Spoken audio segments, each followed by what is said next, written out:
हमने शहर को दी एक नई पहचान, हम हैं सिंघानिया बिल्डकॉन।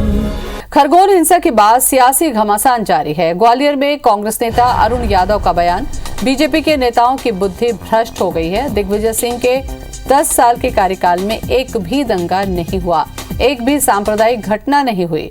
चुनावी मौसम शुरू है, बीजेपी मध्य प्रदेश में माहौल पैदा कर रही है, कहना है अरुण यादव का। तो बड़ी खबर, खरगोन हिंसा के बाद सियासी घमासान लगातार जारी है। ग्वालियर में कांग्रेस नेता अरुण यादव का बयान आया। उन्होंने कहा कि बीजेपी नेताओं की बुद्धि भ्रष्ट हो चुकी है। दिग्विजय सिंह के कार्यकाल में एक भी दंगा नहीं हुआ था।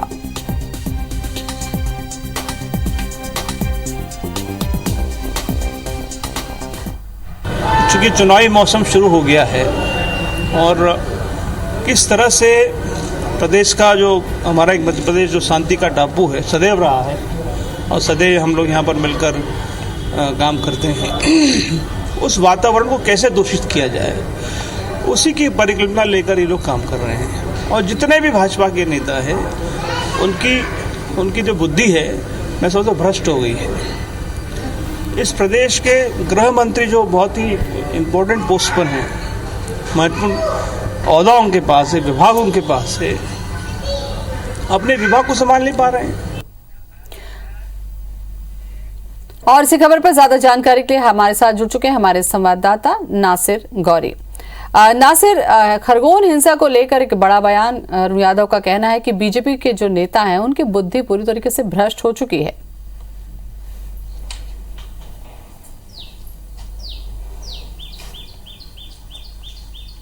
बिल्कुल जाहिर सी बात है, हम देख रहे हैं ज्योति, जिस तरह से जब से ये घटना हुई है, जब से चाहे बीजेपी हो या कांग्रेस हो, दोनों की तरफ से बयानबाजी का दौर शुरू हो गया है। और उसी कड़ी में आज अरुण यादव आज आए हुए थे ग्वालियर। उन्होंने ये साफ साफ शब्दों में कहा है कि बीजेपी के जो नेता है उनकी बुद्धि है वो भ्रष्ट हो गई है। दिग्विजय सिंह पर अगर सवाल उठाते हैं तो 10 साल की सरकार कांग्रेस की उनकी मध्य प्रदेश में रही, उनकी सरकार में एक भी दंगा नहीं हुआ, एक भी सांप्रदायिक घटना नहीं हुई। लेकिन ये जब चुनावी जिस तरह से 2023 के जो चुनाव आ रहे हैं उसके चलते ये मध्य प्रदेश में बीजेपी के जो लोग हैं वो माहौल इस तरह का पैदा कर रहे हैं जो शांति के रूप में कहलाया जाता था।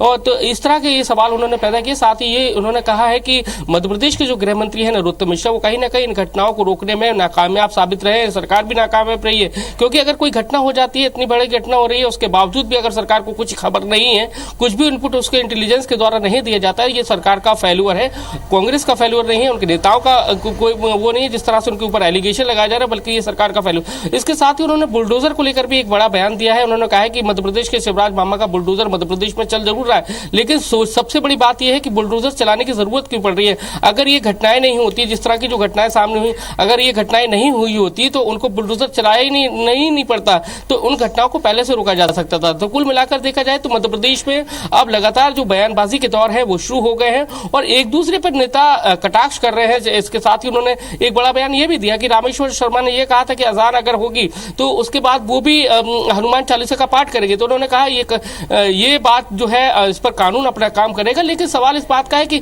एकदम से ये सारी जो बातें हैं मध्य प्रदेश के साथ साथ पूरे देश पर जो पैदा हो रही है, कहीं ना कहीं उससे जो शांति का जो वातावरण है वो कहीं ना कहीं भंग हो रहा है और उसी को लेकर जो नेताओं की टीका टिप्पणी है वो बिल्कुल नासिर। और इस तरीके से बयानबाजी का आम जनता पर असर होगा, उसके बाद माहौल खराब होगा, स्थितियां बिगड़ती जाती हैं इस तरीके की सियासी बयानबाजी से। शुक्रिया आपका जानकारी के लिए। अरुण यादव ने बीजेपी पर निशाना साधते हुए कहा है कि बीजेपी के नेताओं की बुद्धि भ्रष्ट हो गई है। दिग्विजय सिंह के 10 साल के कार्यकाल में एक भी दंगा नहीं हुआ था, एक भी सांप्रदायिक घटना नहीं हुई थी। लेकिन अब चुनावी मौसम शुरू हो गया है, इसलिए इस तरह का माहौल बीजेपी मध्य प्रदेश में पैदा कर रही है। साथ ही अरुण यादव ने कहा कि गृह मंत्री नरोत्तम मिश्रा अपने विभाग को नहीं संभाल पा रहे हैं। अगर सरकार एक्टिव होती तो इस तरह की घटना नहीं होती। चूंकि चुनावी मौसम शुरू हो गया है और किस तरह से प्रदेश का जो हमारा एक मध्य प्रदेश जो शांति का टापू है सदैव रहा है और सदैव हम लोग यहाँ पर मिलकर काम करते हैं, उस वातावरण को कैसे दूषित किया जाए उसी की परिकल्पना लेकर ये लोग काम कर रहे हैं। और जितने भी भाजपा के नेता हैं उनकी जो बुद्धि है मैं समझता हूँ भ्रष्ट हो गई है। इस प्रदेश के गृह मंत्री जो बहुत ही इम्पोर्टेंट पोस्ट पर हैं, महत्वपूर्ण ओहदा उनके पास है, विभाग उनके पास है, अपने विभाग को संभाल नहीं पा रहे हैं।